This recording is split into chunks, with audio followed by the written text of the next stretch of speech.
The Legend of Sleepy Hollow, found among the papers of the late Diedrich Knickerbocker.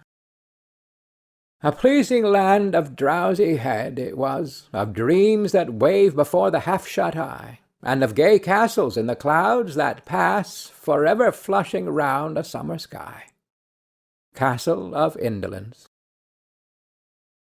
In the bosom of one of those spacious coves which indent the eastern shore of the Hudson, at that broad expansion of the river denominated by the ancient Dutch navigators the Tappan Zee, and where they always prudently shortened sail and implored the protection of St. Nicholas when they crossed, there lies a small market-town or rural port, which by some is called Greensburg, but which is more generally and properly known by the name of Tarrytown.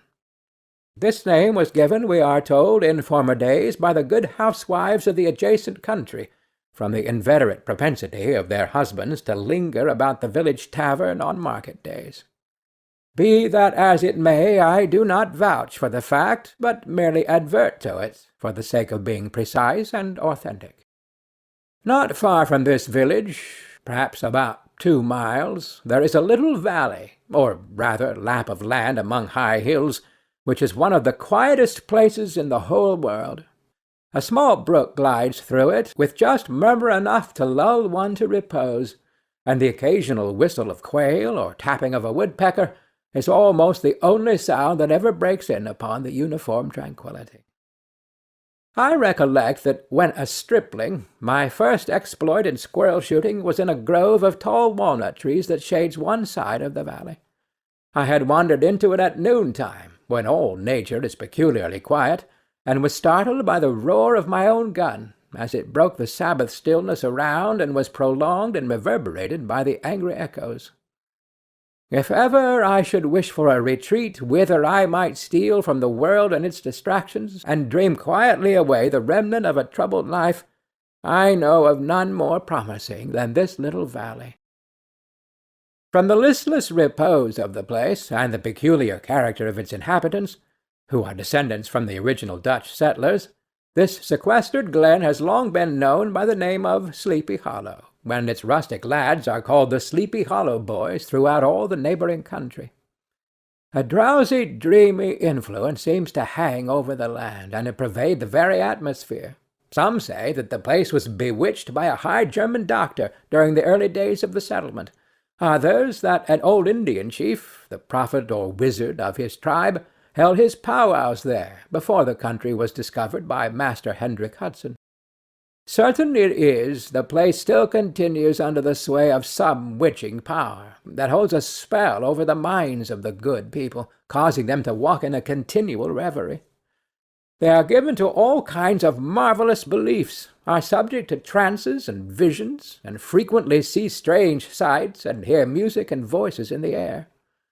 The whole neighbourhood abounds with local tales, haunted spots, and twilight superstitions. Stars shoot and meteors glare oftener across the valley than in any other part of the country, and the nightmare, with her whole ninefold, seems to make it the favourite scene of her gambols.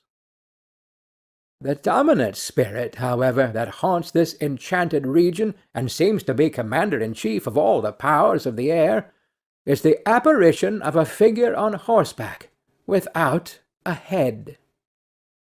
It is said by some to be the ghost of a Hessian trooper whose head had been carried away by a cannon-ball in some nameless battle during the Revolutionary War, and who is ever and anon seen by the country folk hurrying along in the gloom of night, as if on the wings of the wind. His haunts are not confined to the valley, but extend at times to the adjacent roads, and especially to the vicinity of a church at no great distance. Indeed, certain of the most authentic historians of those parts, who have been careful in collecting and collating the floating facts concerning this spectre, allege that, the body of the trooper having been buried in the churchyard, the ghost rides forth to the scene of battle in nightly quest of his head, and that the rushing speed with which he sometimes passes along the hollow, like a midnight blast, is owing to his being belated and in a hurry to get back to the churchyard before daybreak. Such is the general purport of this legendary superstition, which has furnished materials for many a wild story in that region of shadows. and the spectre is known at all the country firesides by the name of the Headless Horseman of Sleepy Hollow. It is remarkable that the visionary propensity I have mentioned is not confined to the native inhabitants of the valley, but is unconsciously imbibed by everyone who resides there for a time. However wide awake they may have been before they entered that sleepy region, they are sure, in a little time, to inhale the witching influence of the air, and begin to grow imaginative, dream dreams, and see apparitions. I mention this peaceful spot with all possible laud, for it is in such little retired Dutch valleys, found here and there embosomed in the great state of New York, that population, manners, and customs remain fixed, while the great torrent of migration and improvement, which is making such incessant changes in other parts of this restless country, sweeps by them unobserved. They are like those little nooks of still water which border a rapid stream, where we may see the straw and bubble riding quietly at anchor, or slowly revolving in their mimic harbour, undisturbed by the rush of the passing current. Though many years have elapsed since I trod the drowsy shades of Sleepy Hollow, yet I question whether I should not still find the same trees and the same families vegetating in its sheltered bosom. In this by-place of nature there abode, in a remote period of American history, that is to say, some 30 years since, a worthy wight of the name of Ichabod Crane, who sojourned, or as he expressed it, tarried, in Sleepy Hollow for the purpose of instructing the children of the vicinity. He was a native of Connecticut, a state which supplies the Union with pioneers for the mind as well as for the forest, and sends forth yearly its legions of frontier woodmen and country schoolmasters. The cognomen of Crane was not inapplicable to his person. He was tall, but exceedingly lank, with narrow shoulders, long arms and legs, hands that dangled a mile out of his sleeves, feet that might have served for shovels, and his whole frame most loosely hung together. His head was small and flat at top, with huge ears, large green glassy eyes, and a long snipe nose, so that it looked like a weathercock perched upon his spindle neck to tell which way the wind blew. To see him striding along the profile of a hill on a windy day, with his clothes bagging and fluttering about him, one might have mistaken him for the genius of famine descending upon the earth, or some scarecrow eloped from a cornfield.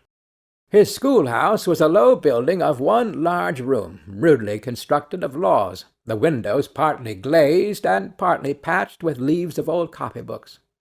It was most ingeniously secured at vacant hours by a withe twisted in the handle of the door, and stakes set against the window shutters, so that, though a thief might get in with perfect ease, he would find some embarrassment at getting out, an idea most probably borrowed by the architect, Jost van Houten, from the mystery of an eel-pot.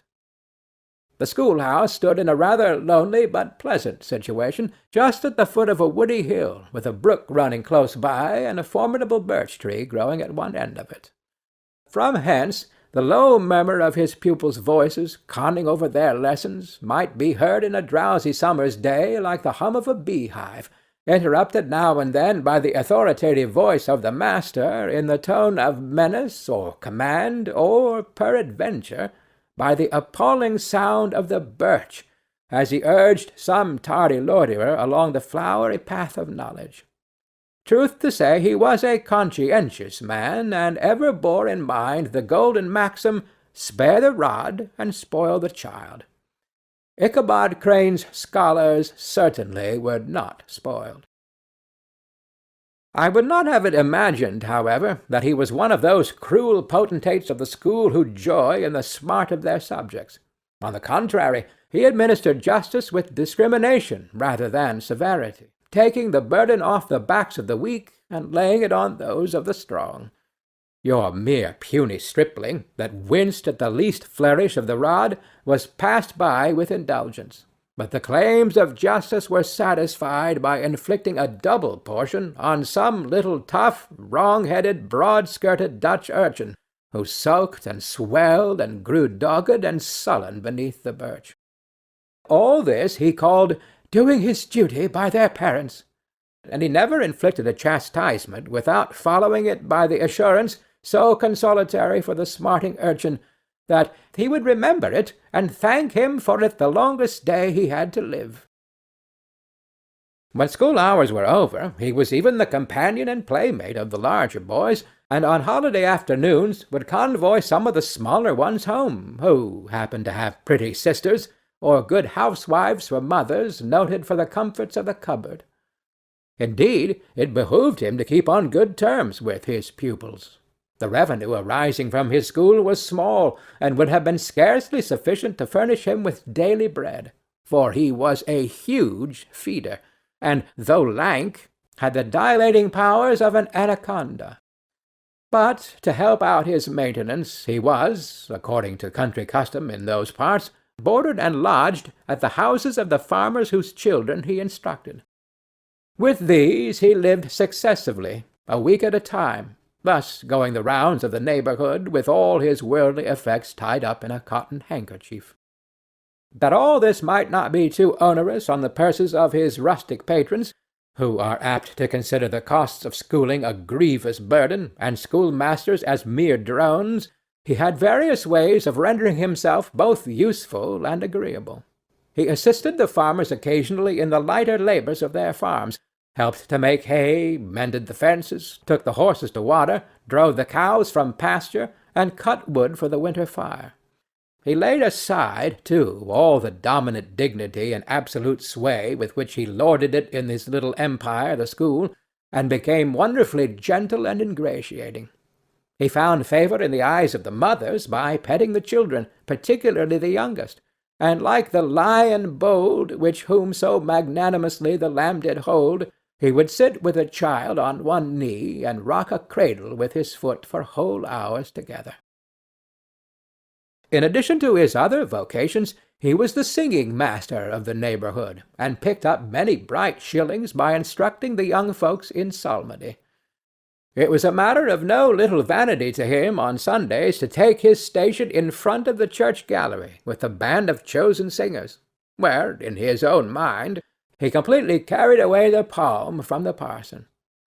Certain it is, his voice resounded far above all the rest of the congregation, and there are peculiar quavers still to be heard in that church, and which may even be heard half a mile off, quite to the opposite side of the mill-pond on a still Sunday morning, which are said to be legitimately descended from the nose of Ichabod Crane.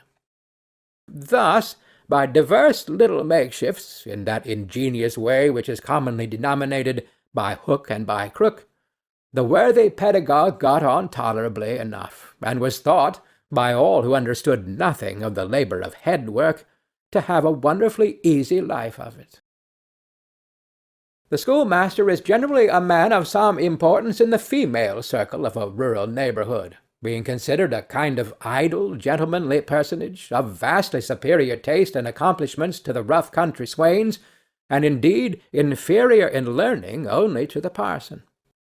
His appearance, therefore, is apt to occasion some little stir at the tea-table of a farmhouse, and the addition of a supernumerary dish of cakes or sweetmeats, or, peradventure, the parade of a silver teapot.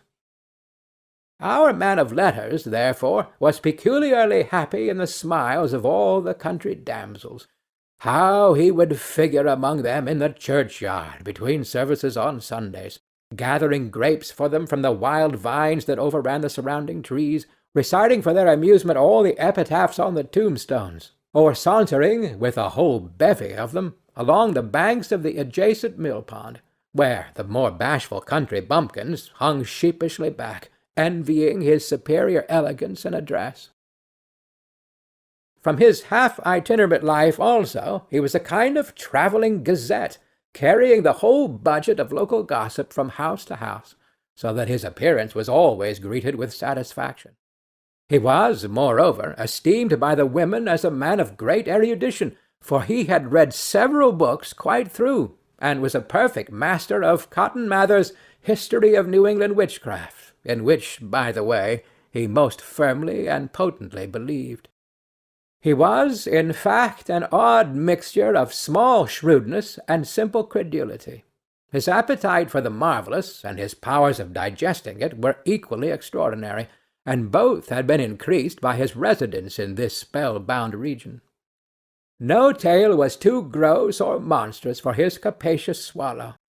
It was often his delight, after his school was dismissed in the afternoon, to stretch himself on the rich bed of clover bordering the little brook that whimpered by his schoolhouse, and there con over old Mather's direful tales, until the gathering dusk of evening made the printed page a mere mist before his eyes.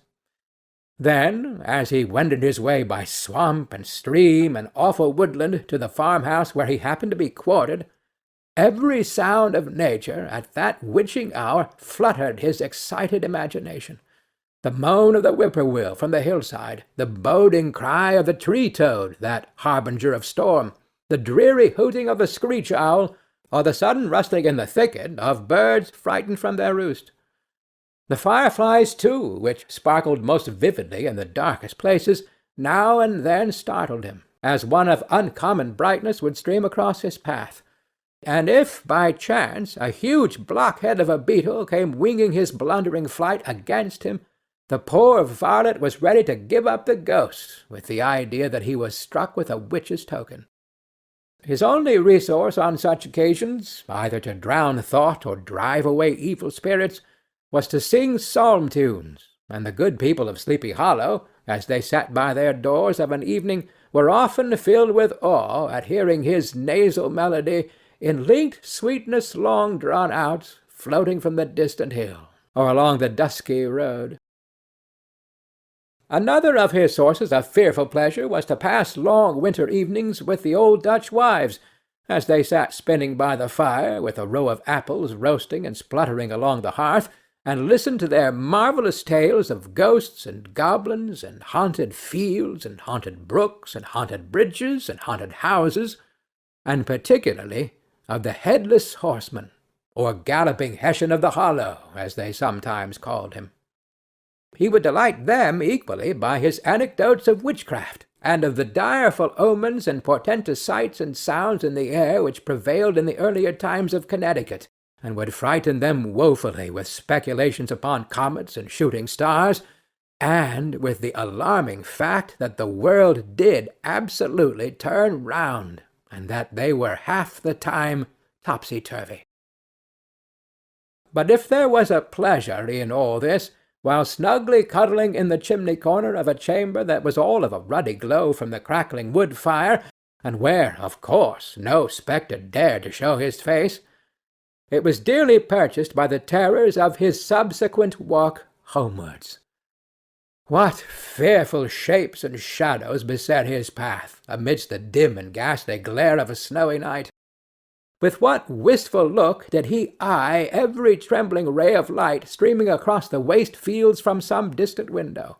How often was he appalled by some shrub covered with snow which, like a sheeted spectre, beset his very path! How often did he shrink with curdling awe at the sound of his own steps on the frosty crust beneath his feet, and dread to look over his shoulder, lest he should behold some uncouth being trampling close behind him! And how often was he thrown into complete dismay by some rushing blast howling among the trees, in the idea that it was the galloping Hessian on one of his nightly scourings! All these, however, were mere terrors of the night, phantoms of the mind that walk in darkness. And though he had seen many spectres in his time, and had been more than once beset by Satan in divers shapes in his lonely perambulations, yet daylight put an end to all these evils, and he would have passed a pleasant life of it, and in despite of the devil in all his works, if his path had not been crossed by a being that causes more perplexity to mortal man than ghosts, goblins, and the whole race of witches put together, and that was a woman. Among the musical disciples who assembled one evening each week to receive his instructions in psalmody was Katrina van Tassel, the daughter and only child of a substantial Dutch farmer. She was a blooming lass of fresh 18, plump as a partridge, ripe and melting and rosy-cheeked as one of her father's peaches, and universally famed, not merely for her beauty, but her vast expectations. She was withal a little of a coquette, as might be perceived even in her dress, which was a mixture of ancient and modern fashions, as most suited to set off her charms. She wore the ornaments of pure yellow gold which her great-great-grandmother had brought over from Sardam, the tempting stomacher of the olden time, and withal a provokingly short petticoat, to display the prettiest foot and ankle in the country round. Ichabod Crane had a soft and foolish heart towards the sex, and it is not to be wondered at that so tempting a morsel soon found favour in his eyes, more especially after he had visited her in her paternal mansion. Old Baltus Van Tassel was a perfect picture of a thriving, contented, liberal-hearted farmer. He seldom, it is true, sent either his eyes or his thoughts beyond the boundaries of his own farm, but within those everything was snug, happy, and well-conditioned. He was satisfied with his wealth, but not proud of it, and piqued himself upon the hearty abundance rather than the style in which he lived. His stronghold was situated on the banks of the Hudson, in one of those green, sheltered, fertile nooks in which the Dutch farmers are so fond of nestling. A great elm tree spread its broad branches over it, at the foot of which bubbled up a spring of the softest and sweetest water in a little well formed of a barrel, and then stole sparkling away through the grass to a neighbouring brook that babbled along among elders and dwarf willows. Hard by the farmhouse was a vast barn that might have served for a church, every window and crevice of which seemed bursting forth with the treasures of the farm. The flail was busily resounding within it from morning till night. Swallows and martins skimmed twittering about the eaves, and rows of pigeons, some with one eye turned up, as if watching the weather, some with their heads under their wings or buried in their bosoms, and others swelling and cooing and bowing about their dames, were enjoying the sunshine on the roof. Sleek, unwieldy porkers were grunting in the repose and abundance of their pens, from whence sallied forth now and then troops of sucking pigs, as if to snuff the air. A stately squadron of snowy geese were riding in an adjoining pond, convoying whole fleets of ducks. Regiments of turkeys were gobbling through the farmyard, and guinea fowls fretting about it, like ill-tempered housewives with their peevish discontented cry. Before the barn door strutted the gallant cock, that pattern of a husband, a warrior, and a fine gentleman, clapping his burnished wings, and crowing in the pride and gladness of his heart, sometimes tearing up the earth with his feet, and then generously calling his ever-hungry family of wives and children to enjoy the rich morsel which he had discovered. The pedagogue's mouth watered as he looked upon this sumptuous promise of luxurious winter fare. In his devouring mind's eye he pictured to himself every roasting pig running about with a pudding in his belly and an apple in his mouth.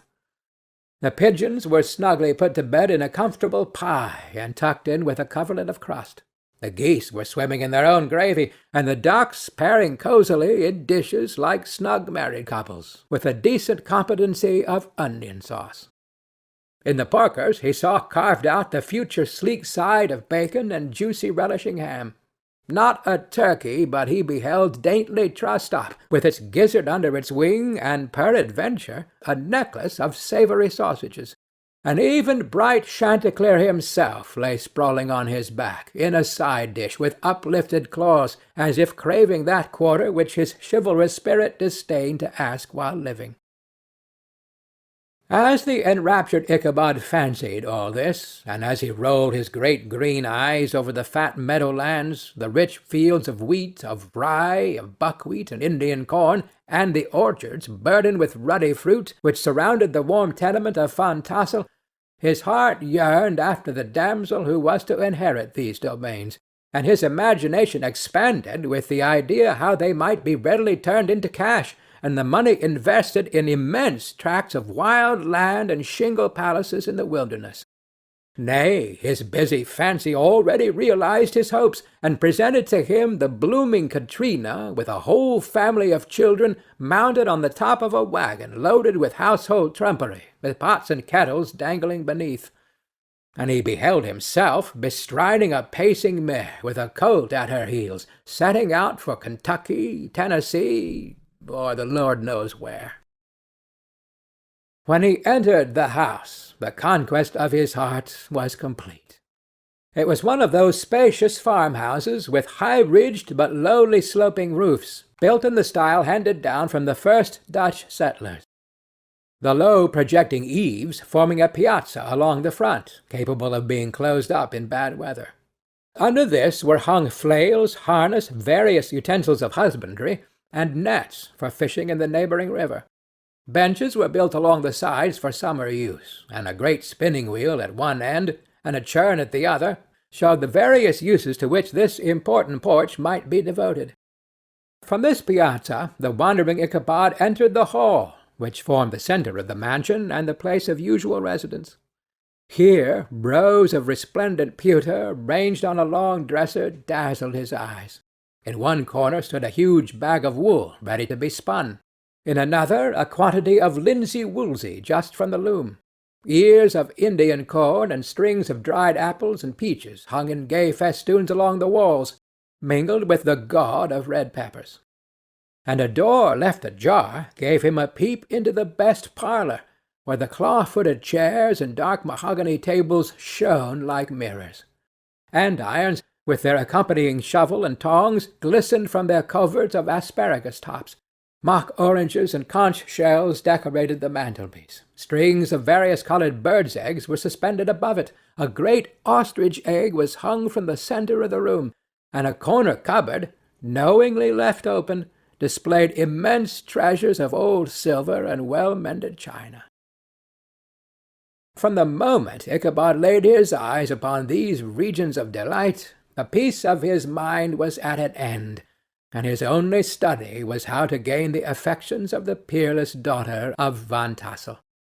In this enterprise, however, he had more real difficulties than generally fell to the lot of a knight-errant of yore, who seldom had anything but giants, enchanters, fiery dragons, and such like easily conquered adversaries to contend with, and had to make his way merely through gates of iron and brass, and walls of adamant to the castle keep, where the lady of his heart was confined. All which he achieved as easily as a man would carve his way to the centre of a Christmas pie, and then the lady gave him her hand as a matter of course. Ichabod, on the contrary, had to win his way to the heart of a country coquette, beset with a labyrinth of whims and caprices, which were forever presenting new difficulties and impediments, and he had to encounter a host of fearful adversaries of real flesh and blood, the numerous rustic admirers who beset every portal to her heart, keeping a watchful and angry eye upon each other, but ready to fly out in the common cause against any new competitor. Among these, the most formidable was a burly, roaring, roystering blade of the name of Abraham, or, according to the Dutch abbreviation, Bram van Brunt, the hero of the country round, which rang with his feats of strength and hardihood. He was broad-shouldered and double-jointed, with short curly black hair, and a bluff but not unpleasant countenance, having a mingled air of fun and arrogance. From his Herculean frame and great powers of limb he had received the nickname of Brom Bones, by which he was universally known. He was famed for great knowledge and skill in horsemanship, being as dexterous on horseback as a Tartar. He was foremost at all races and cock-fights, and with the ascendancy which bodily strength always acquires in rustic life, was the umpire in all disputes, setting his hat on one side and giving his decisions with an air and tone that admitted of no gainsay or appeal. He was always ready for either a fight or a frolic, but had more mischief than ill will in his composition, and with all his overbearing roughness there was a strong dash of waggish good humour at bottom.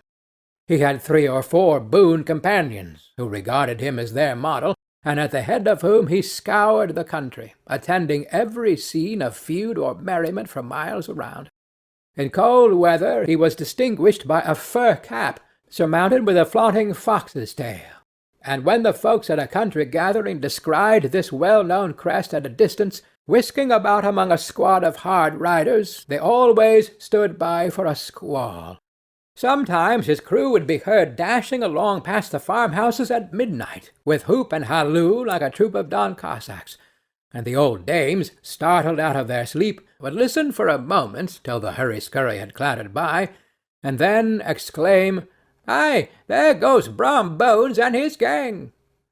The neighbours looked upon him with a mixture of awe, admiration, and goodwill, and when any madcap prank or rusty brawl occurred in the vicinity, always shook their heads and warranted Brom Bones was at the bottom of it. This rantipole hero had for some time singled out the blooming Katrina for the object of his uncouth gallantries, and though his amorous toyings were something like the gentle caresses and endearments of a bear, yet it was whispered that she did not altogether discourage his hopes. Certain it is, his advances were signals for rival candidates to retire, who felt no inclination to cross a lion in his amours, insomuch that when his horse was seen tied to Van Tassel's paling on a Sunday night, a sure sign that his master was courting, or, as it is termed, sparking, within, all other suitors passed by in despair, and carried the war into other quarters. Such was the formidable rival with whom Ichabod Crane had to contend, and considering all things, a stouter man than he would have shrunk from the competition, and a wiser man would have despaired. He had, however, a happy mixture of pliability and perseverance in his nature. He was in form and spirit like a supplejack, yielding but tough. Though he bent, he never broke, and though he bowed beneath the slightest pressure, yet the moment it was away, jerk, he was as erect and carried his head as high as ever. To have taken the field openly against his rival would have been madness, for he was not a man to be thwarted in his amours, any more than that stormy lover Achilles. Ichabod, therefore, made his advances in a quiet and gently insinuating manner. Under cover of his character of singing-master, he made frequent visits at the farmhouse. Not that he had anything to apprehend from the meddlesome interference of the parents, which is so often a stumbling-block in the path of lovers. Walt Van Tassel was an easy, indigent soul. He loved his daughter better even than his pipe, and, like a reasonable man and an excellent father, let her have her way in everything. His notable little wife, too, had enough to do to attend to her housekeeping and manage her poultry, for, as she sagely observed, ducks and geese are foolish things and must be looked after, but girls can take care of themselves. Thus, while the busy dame bustled about the house or plied her spinning-wheel at one end of the piazza, honest Bolt would sit smoking his evening pipe at the other, watching the achievements of a little wooden warrior who, armed with a sword in each hand, was most valiantly fighting the wind on the pinnacle of the barn. In the meantime, Ichabod would carry on his suit with the daughter, by the side of the spring under the great elm, or sauntering away in the twilight, that hour so favourable to the lover's eloquence. I profess not to know how women's hearts are wooed and won. To me they have always been matters of riddle and admiration. Some seem to have but one vulnerable point, or door of access, while others have 1,000 avenues, and may be captured in 1,000 different ways. It is a great triumph of skill to gain the former, but a still greater proof of generalship to maintain possession of the latter, for man must battle for his fortress at every door and window. He who wins 1,000 common hearts is therefore entitled to some renown, but he who keeps undisputed sway over the heart of a coquette is indeed a hero. Certain it is this was not the case with the redoubtable Brom Bones, and from the moment Ichabod Crane made his advances, the interests of the former evidently declined. His horse was no longer seen tied to the palings on Sunday nights, and a deadly feud gradually arose between him and the preceptor of Sleepy Hollow. Brom, who had a degree of tough chivalry in his nature, would fain have carried matters to open warfare, and have settled their pretensions to the lady according to the mode of those most concise and simple reasoners, the knights errant of yore, by single combat. But Ichabod was too conscious of the superior might of his adversary to enter the lists against him. He had overheard a boast of Bones that he would double the schoolmaster up and lay him on a shelf of his own schoolhouse, and he was too wary to give him an opportunity. There was something extremely provoking in this obstinately pacific system. It left Rob no alternative but to draw upon the funds of rustic waggery in his disposition, and to play off boorish practical jokes upon his rival. Ichabod became the subject of whimsical persecution to Bones and his gang of rough riders. They harried his hitherto peaceful domains, smoked out his singing school by stopping up the chimney, broke into the schoolhouse at night, in spite of its formidable fastenings of withe and window-stakes, and turned everything topsy-turvy, so that the poor schoolmaster began to think all the witches in the country held their meetings there. What was still more annoying, Brom took all opportunities of turning him into ridicule in presence of his mistress, and had a scoundrel dog, whom he taught to whine in the most ludicrous manner, and introduced as a rival of Ichabod's to instruct her in psalmody. In this way matters went on for some time, without producing any material effect on the relative situations of the contending powers. On a fine autumnal afternoon, Ichabod, in pensive mood, sat enthroned on the lofty stool from whence he usually watched all the concerns of his little literary realm. In his hand he swayed a ferule, that sceptre of despotic power. The birch of justice reposed on 3 nails behind the throne, a constant terror to evil-doers, while on the desk before him might be seen sundry contraband articles and prohibited weapons, detected upon the persons of idle urchins, such as half-munched apples, pop-guns, whirligigs, fly-cages, and whole legions of rampant little paper gamecocks. Apparently there had been some appalling act of justice recently inflicted, for his scholars were all busily intent upon their books, or slyly whispering behind them with one eye kept upon the master, and a kind of buzzing stillness reigned throughout the schoolroom. It was suddenly interrupted by the appearance of a negro in tow-cloth jacket and trousers, a round-crowned fragment of a hat, like a cap of Mercury, and mounted on the back of a ragged, wild, half-broken colt, which he managed with a rope by way of halter.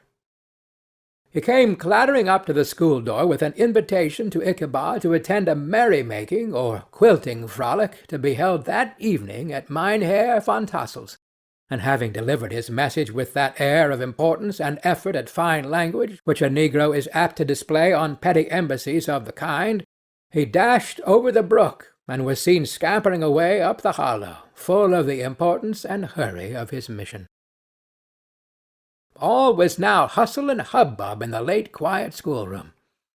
The scholars were hurried through their lessons without stopping at trifles. Those who were nimble skipped over half with impunity, and those who were tardy had a smart application now and then in the rear to quicken their speed or help them over a tall word. Books were flung aside without being put away on the shelves, inkstands were overturned, benches thrown down, and the whole school was turned loose an hour before the usual time, bursting forth like a legion of young imps, yelping and racketing about the green in joy at their early emancipation. The gallant Ichabod now spent at least an extra half-hour at his toilet, brushing and furbishing up his best, and indeed only, suit of rusty black, and arranging his locks by a bit of broken looking-glass that hung up in the schoolhouse. That he might make his appearance before his mistress in the true style of a cavalier, he borrowed a horse from the farmer with whom he was domiciliated, a choleric old Dutchman of the name of Hans van Ripper, and thus gallantly mounted, issued forth like a knight-errant in quest of adventures.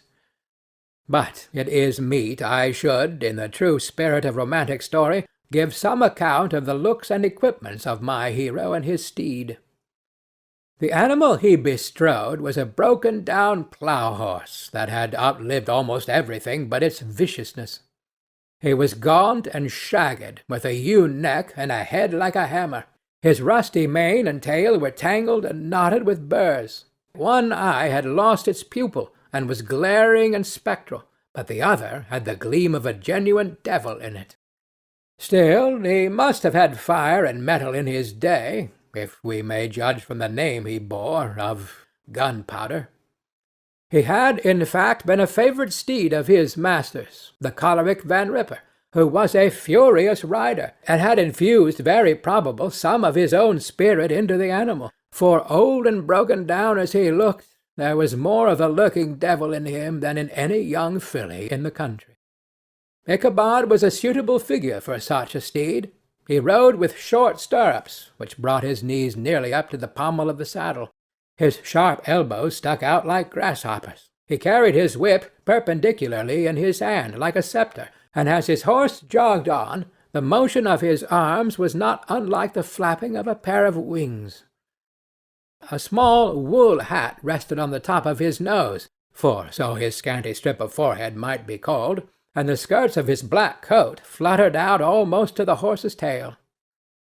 Such was the appearance of Ichabod and his steed as they shambled out of the gate of Hans Van Ripper, and it was altogether such an apparition as is seldom to be met with in broad daylight.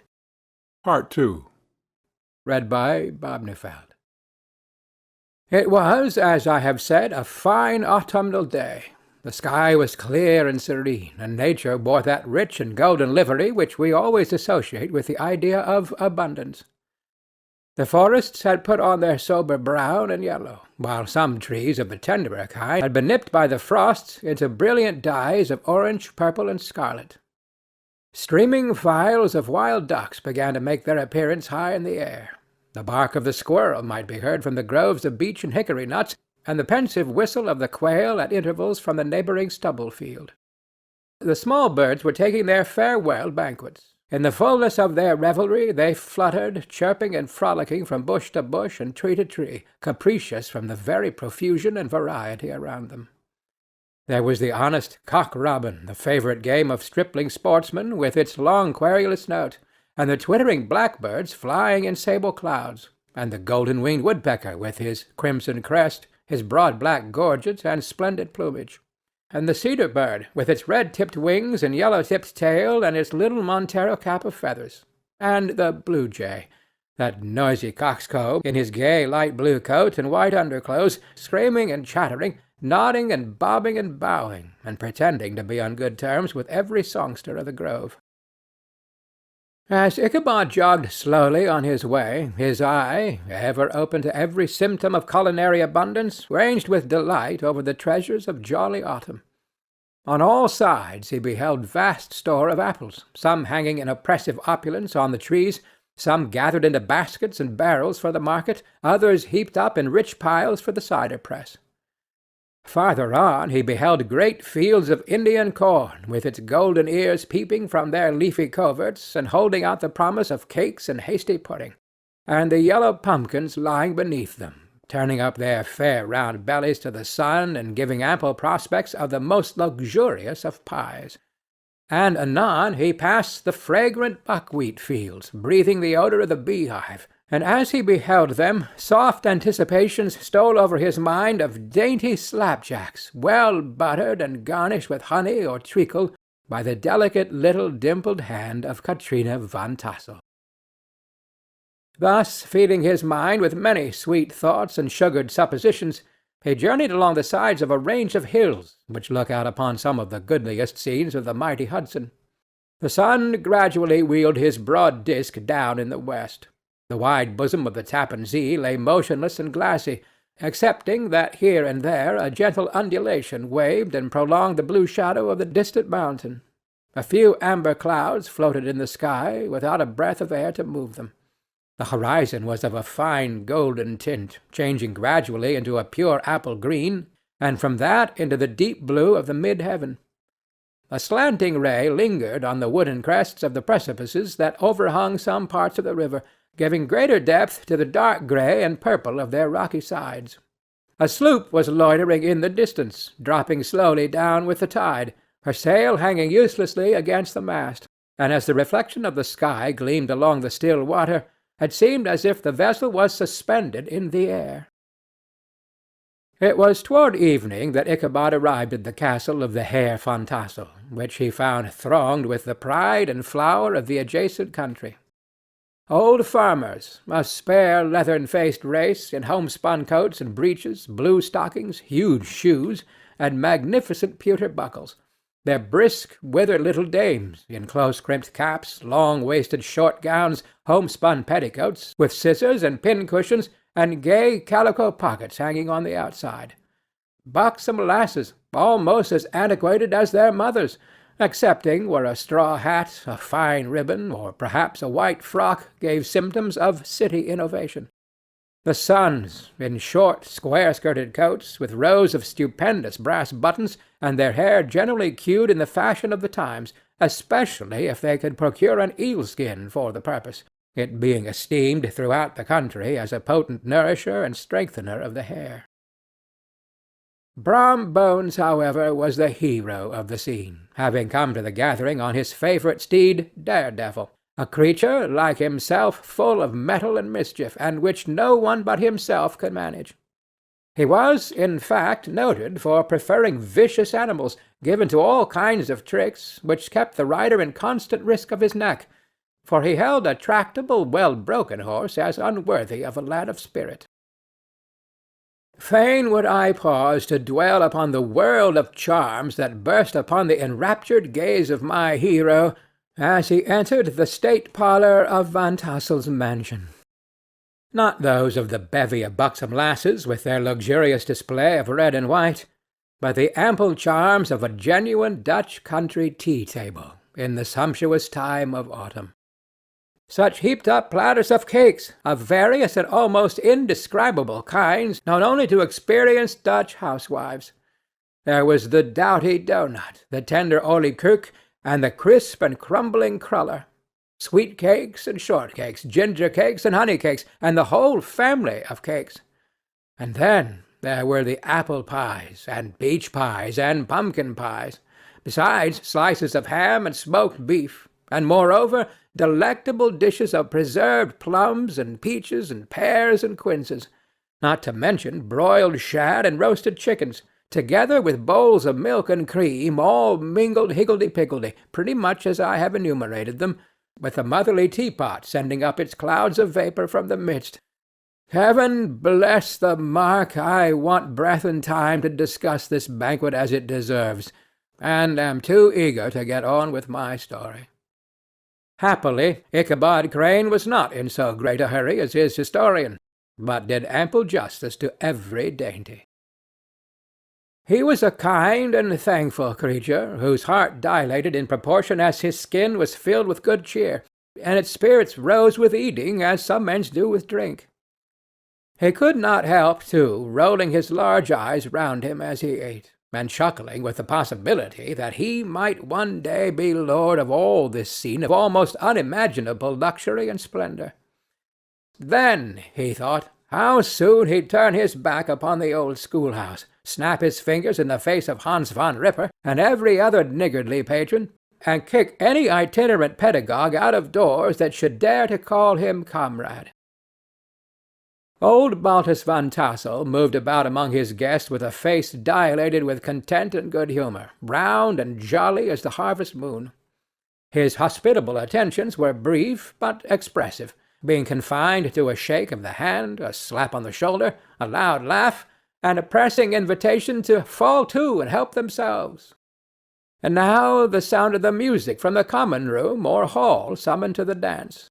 The musician was an old grey-headed negro, who had been the itinerant orchestra of the neighbourhood for more than half a century. His instrument was as old and battered as himself. The greater part of the time he scraped on 2 or 3 strings, accompanying every movement of the bow with a motion of the head, bowing almost to the ground, and stamping with his foot whenever a fresh couple were to start. Ichabod prided himself upon his dancing as much as upon his vocal powers. Not a limb, not a fibre about him was idle, and to have seen his loosely hung frame in full motion and clattering about the room, you would have thought St. Vitus himself, that blessed patron of the dance, was figuring before you in person. He was the admiration of all the negroes, who, having gathered of all ages and sizes from the farm and the neighborhood, stood forming a pyramid of shining black faces at every door and window, gazing with delight at the scene, rolling their white eyeballs, and showing grinning rows of ivory from ear to ear. How could the flogger of urchins be otherwise than animated and joyous?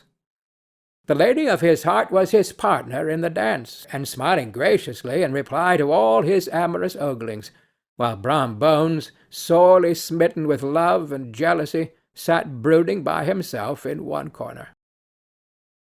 When the dance was at an end, Ichabod was attracted to a knot of the sager folks, who, with old Van Tassel, sat smoking at one end of the piazza, gossiping over former times and drawing out long stories about the war. This neighborhood, at the time of which I am speaking, was one of those highly favored places which abound with chronicle and great men. The British and American line had run near it during the war. It had, therefore, been the scene of marauding, and infested with refugees, cowboys, and all kinds of border chivalry. Just sufficient time had elapsed to enable each story-teller to dress up his tale with a little becoming fiction, and in the indistinctness of his recollection, to make himself the hero of every exploit. There was the story of Dofu Martling, the large blue-bearded Dutchman who had nearly taken a British frigate with an old iron 9-pounder from a mud breastwork, only that his gun burst at the 6th discharge. And there was the old gentleman who shall be nameless, being too rich a Mynheer to be lightly mentioned, who, in the Battle of White Plains, being an excellent master of defence, parried a musket ball with a small sword, insomuch that he absolutely felt it whiz round the blade and glance off at the hilt, in proof of which he was ready at any time to show the sword with the hilt a little bent. There were several more that had been equally great in the field, not one of whom but was persuaded that he had a considerable hand in bringing the war to a happy termination. But all these were nothing to the tales of ghosts and apparitions that succeeded. The neighborhood is rich in legendary treasures of the kind. Local tales and superstitions thrive best in these sheltered, long-settled retreats, but are trampled underfoot by the shifting throng that forms the population of most of our country places. Besides, there is no encouragement for ghosts in most of our villages, for they have scarcely had time to finish their first nap and turn themselves in their graves before their surviving friends have travelled away from the neighborhood, so that when they turn out at night to walk their rounds, they have no acquaintance left to call upon. This is perhaps the reason why we so seldom hear of ghosts except in our long-established Dutch communities.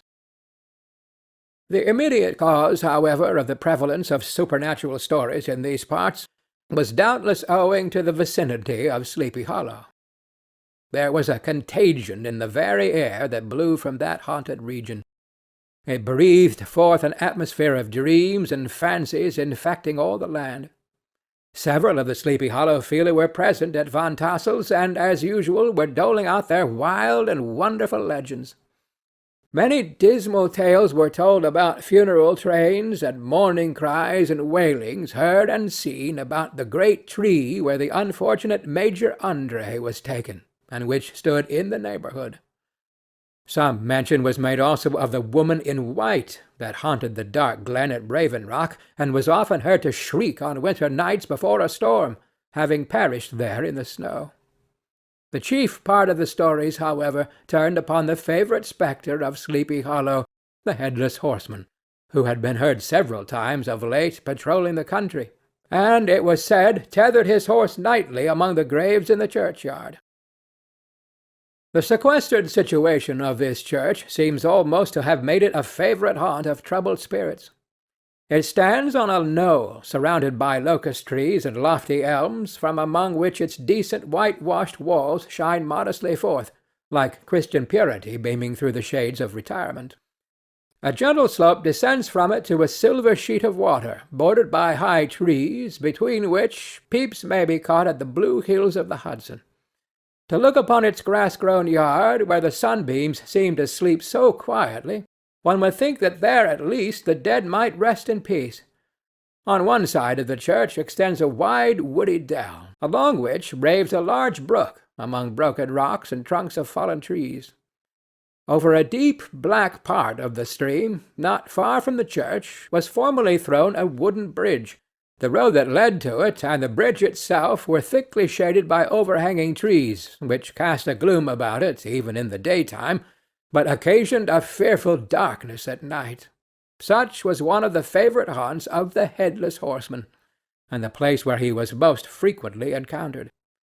The tale was told of old Brewer, a most heretical disbeliever in ghosts, how he met the horseman returning from his foray into Sleepy Hollow, and was obliged to get up behind him, how they galloped over bush and brake, over hill and swamp, until they reached the bridge, when the horseman suddenly turned into a skeleton, threw old Brewer into the brook, and sprang away over the tree-tops with a clap of thunder. The story was immediately matched by a thrice marvellous adventure of Brom Bones, who had made light of the galloping Hessian as an errant jockey. He affirmed that on returning one night from the neighbouring village of Sing Sing, he had been overtaken by this midnight trooper, that he had offered to race with him for a bowl of punch, and should have won it too, for Daredevil beat the goblin horse all hollow. But just as they came to the church bridge, the Hessian bolted and vanished in a flash of fire. All these tales, told in that drowsy undertone with which men talk in the dark, the countenances of the listeners only now and then receiving a casual gleam from the glare of a pipe, sank deep in the mind of Ichabod. He repaid them in kind with large extracts from his invaluable author, Cotton Mather, and added many marvellous events that had taken place in his native state of Connecticut, and fearful sights which he had seen in his nightly walks about Sleepy Hollow. The revel now gradually broke up. The old farmers gathered together their families in their wagons, and were heard for some time rattling along the hollow roads and over the distant hills. Some of the damsels mounted on pillions behind their favourite swains, and their light-hearted laughter, mingling with the clatter of hoofs, echoed along the silent woodlands, sounding fainter and fainter until they gradually died away, and the late scene of noise and frolic was all silent and deserted. Ichabod only lingered behind, according to the custom of country lovers, to have a tete-a-tete with the heiress, fully convinced that he was now on the high road to success. What passed at this interview I will not pretend to say, for in fact I do not know. Something, however, I fear me, must have gone wrong, for he certainly sallied forth after no very great interval, with an air quite desolate and chapfallen. Oh, these women! These women! Could that girl have been playing off any of her coquettish tricks? Was her encouragement of the poor pedagogue all a mere sham to secure her conquest of his rival? Heaven only knows, not I. Let it suffice to say, Ichabod stole forth with the air of one who had been sacking a hen-roost, rather than a fair lady's heart. Without looking to the right or left to notice the scene of rural wealth on which he had so often gloated, he went straight to the stable, and with several hearty cuffs and kicks roused his steed most uncourteously from the comfortable quarters on which he was soundly sleeping, dreaming of mountains of corn and oats, and whole valleys of timothy and clover.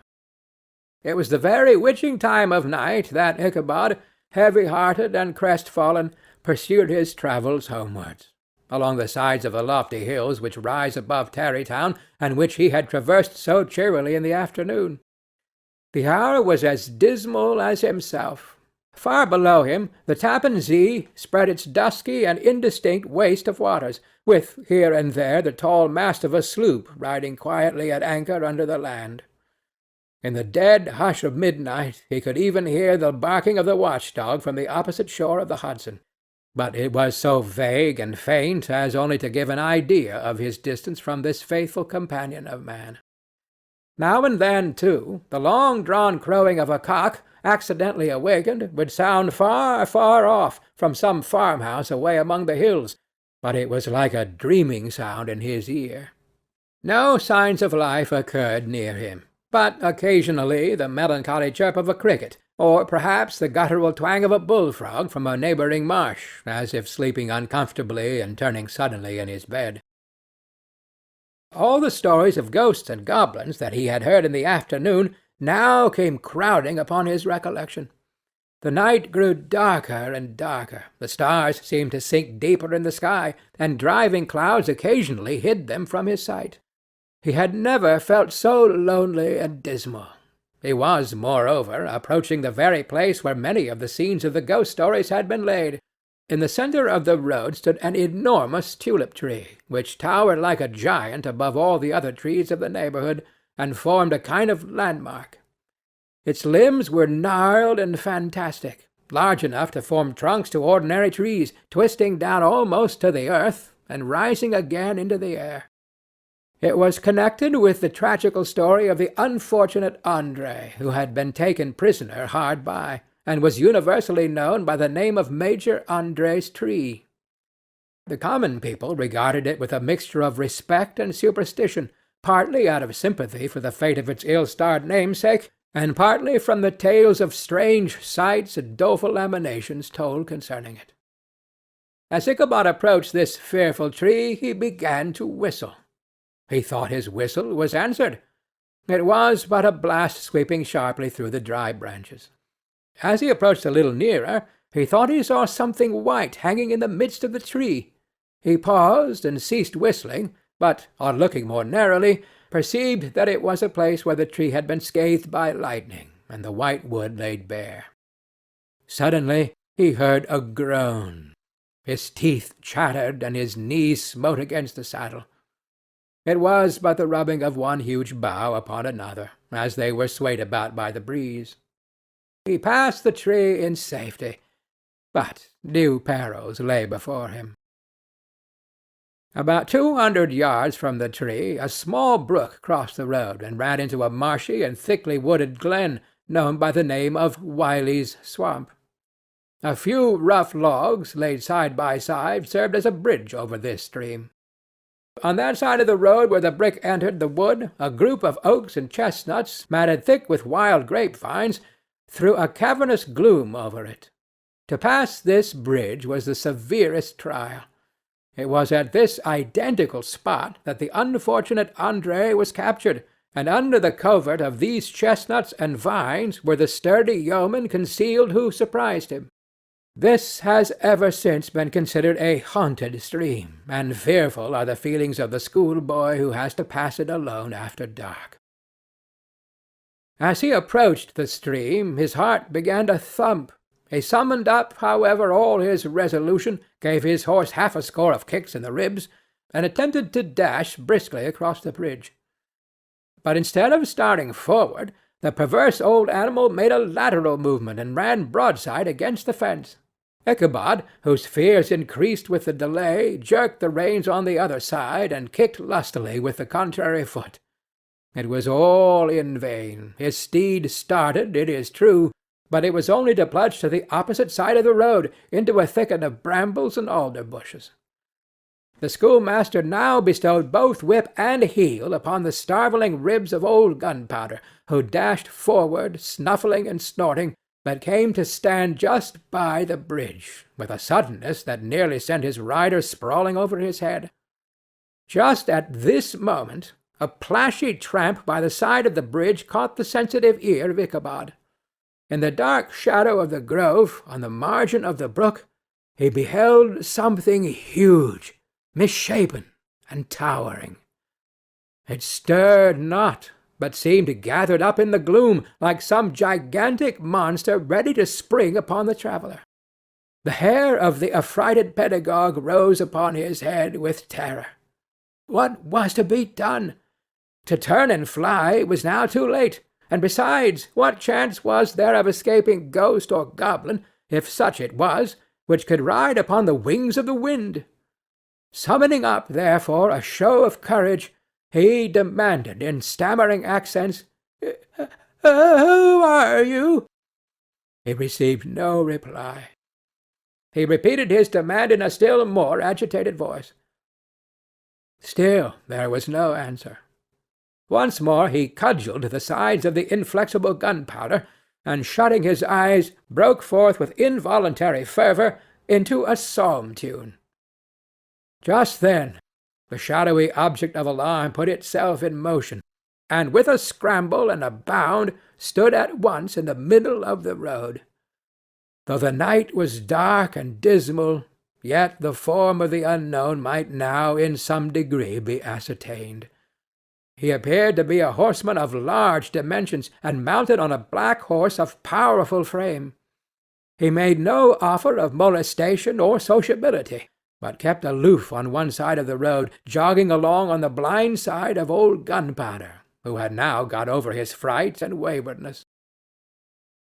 Ichabod, who had no relish for this strange midnight companion, and bethought himself of the adventure of Brom Bones with the galloping Hessian, now quickened his steed in hopes of leaving him behind. The stranger, however, quickened his horse to an equal pace. Ichabod pulled up and fell into a walk, thinking to lag behind. The other did the same.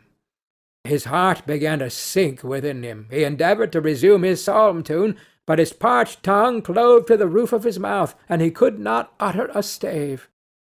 There was something in the moody and dogged silence of this pertinacious companion that was mysterious and appalling. It was soon fearfully accounted for. On mounting a rising ground which brought the figure of his fellow-traveller in relief against the sky, gigantic in height and muffled in a cloak, Ichabod was horror-struck on perceiving that he was headless. But his horror was still more increased on observing that the head, which should have rested on his shoulders, was carried before him on the pommel of his saddle. His terror rose to desperation.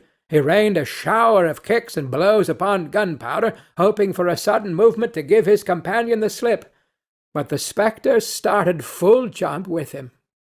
Away then they dashed through thick and thin, stones flying and sparks flashing at every bound. Ichabod's flimsy garments fluttered in the air as he stretched his long, lank body away over his horse's head in the eagerness of his flight.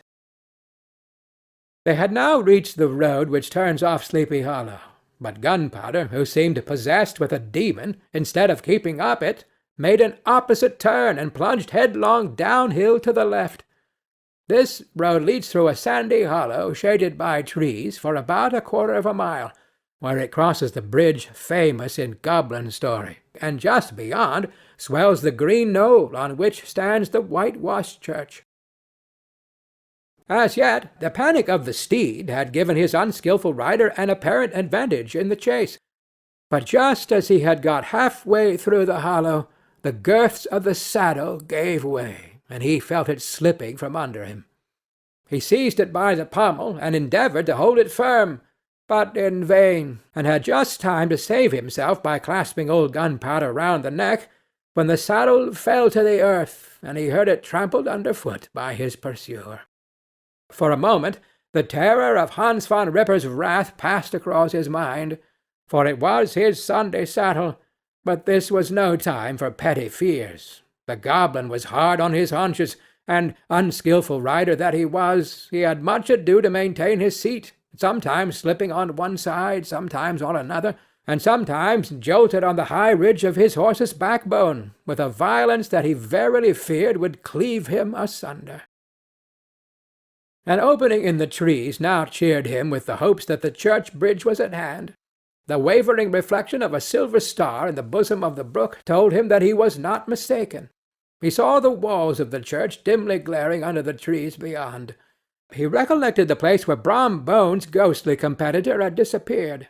"If I can but reach that bridge," thought Ichabod, "I am safe."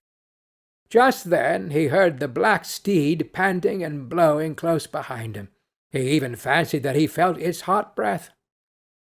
Another convulsive kick in the ribs, and old Gunpowder sprang upon the bridge. He thundered over the resounding planks. He gained the opposite side, and now Ichabod cast a look behind to see if his pursuer should vanish, according to rule, in a flash of fire and brimstone. Just then he saw the goblin rising in his stirrups, and in the very act of hurling his head at him. Ichabod endeavoured to dodge the horrible missile, but too late. It encountered his cranium with a tremendous crash. He was tumbled headlong into the dust, and Gunpowder, the black steed, and the goblin rider passed by like a whirlwind. The next morning the old horse was found without his saddle and with the bridle under his feet, soberly cropping the grass at his master's gate. Ichabod did not make his appearance at breakfast. Dinner hour came, but no Ichabod. The boys assembled at the schoolhouse and strolled idly about the banks of the brook, but no schoolmaster. Hans Van Ripper now began to feel some uneasiness about the fate of poor Ichabod and his saddle. An inquiry was set on foot, and after diligent investigation they came upon his traces. In one part of the road leading to the church was found the saddle trampled in the dirt. The tracks of horses' hoofs, deeply dented in the road and evidently at furious speed, were traced to the bridge, beyond which, on the bank of a broad part of the brook, where the water ran deep and black, was found the hat of the unfortunate Ichabod, and close beside it a shattered pumpkin. The brook was searched, but the body of the schoolmaster was not to be discovered. Hans Van Ripper, as executor of his estate, examined the bundle which contained all his worldly effects. They consisted of 2 shirts and a half, 2 stocks for the neck, a pair or 2 of worsted stockings, an old pair of corduroy small-clothes, a rusty razor, a book of psalm-tunes full of dog's ears, and a broken pitch-pipe. As to the books and furniture of the schoolhouse, they belonged to the community, excepting Cotton Mather's History of Witchcraft, a New England almanac, and a book of dreams and fortune-telling, in which last was a sheet of foolscap, much scribbled and blotted in several fruitless attempts to make a copy of verses in honor of the heiress of Van Tassel. These magic books and the poetic scrawl were forthwith consigned to the flames by Hans Van Ripper, who from that time forward determined to send his children no more to school, observing that he never knew any good come of this same reading and writing. Whatever money the schoolmaster possessed, and he had received his quarter's pay but a day or 2 before, he must have had about his person at the time of his disappearance. The mysterious event caused much speculation at the church on the following Sunday. Knots of gazers and gossips were collected in the churchyard, at the bridge, and at the spot where the hat and pumpkin had been found. The stories of Brewer, of Bones, and a whole budget of others were called to mind, and when they had diligently considered them all, and compared them with the symptoms of the present case, they shook their heads, and came to the conclusion that Ichabod had been carried off by the galloping Hessian. As he was a bachelor, and did nobody's debt, nobody troubled his head any more about him. The school was removed to a different quarter of the hollow, and another pedagogue reigned in his stead. It is true, an old farmer, who had been down to New York on a visit several years after, and from whom this account of the ghostly adventure was received, brought home the intelligence that Ichabod Crane was still alive, that he had left the neighborhood, partly through fear of the goblin and Hans Van Ripper, and partly in mortification at having been suddenly dismissed by the heiress; that he had changed his quarters to a distant part of the country, had kept school and studied law at the same time, had been admitted to the bar, turned politician, electioneered, written for the newspapers, and finally had been made a justice of the 10-pound court. Brom Bones, too, who, shortly after his rival's disappearance, conducted the blooming Katrina in triumph to the altar, was observed to look exceedingly knowing whenever the story of Ichabod was related, and always burst into a hearty laugh at the mention of the pumpkin, which led some to suspect that he knew more about the matter than he chose to tell. The old country wives, however, who are the best judges of these matters, maintain to this day that Ichabod was spirited away by supernatural means, and it is a favourite story, often told about the neighbourhood round the winter evening fire. The bridge became more than ever an object of superstitious awe, and that may be the reason why the road has been altered of late years, so as to approach the church by the border of the mill-pond. The schoolhouse, being deserted, soon fell to decay, and was reported to be haunted by the ghost of the unfortunate pedagogue, and the ploughboy, loitering homeward of a still summer evening, has often fancied his voice at a distance, chanting a melancholy psalm-tune among the tranquil solitudes of Sleepy Hollow. postscript, found in the handwriting of Mr. Knickerbocker. The preceding tale is given almost in the precise words in which I heard it related at a corporation meeting at the ancient city of Manhattoes, at which were present many of its sagest and most illustrious burghers. The narrator was a pleasant, shabby, gentlemanly old fellow, in pepper-and-salt clothes, with a sadly humorous face, and one whom I strongly suspected of being poor, he made such efforts to be entertaining. When his story was concluded, there was much laughter and approbation, particularly from 2 or 3 deputy aldermen, who had been asleep the greater part of the time. There was, however, one tall, dry-looking old gentleman, with beetling eyebrows, who maintained a grave and rather severe face throughout, now and then folding his arms, inclining his head, and looking down upon the floor, as if turning a doubt over in his mind. He was one of your wary men, who never laugh but upon good grounds, when they have reason and law on their side. When the mirth of the rest of the company had subsided, and silence was restored, he leaned one arm on the elbow of his chair, and sticking the other akimbo, demanded, with a slight but exceedingly sage motion of the head and contraction of the brow, what was the moral of the story, and what it went to prove.